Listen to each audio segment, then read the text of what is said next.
mga trabaho. Bali, dito lang ngayon sa sa ibabaw ng bubong.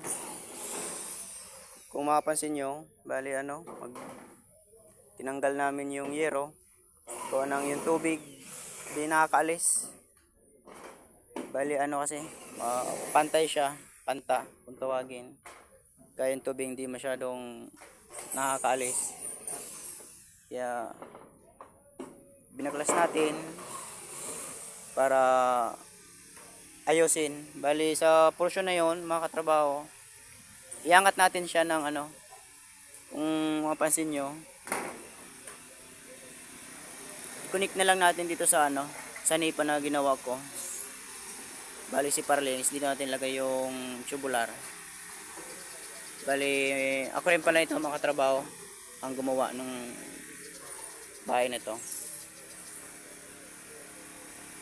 So yun, dito natin i-connect sa sa nipa niya.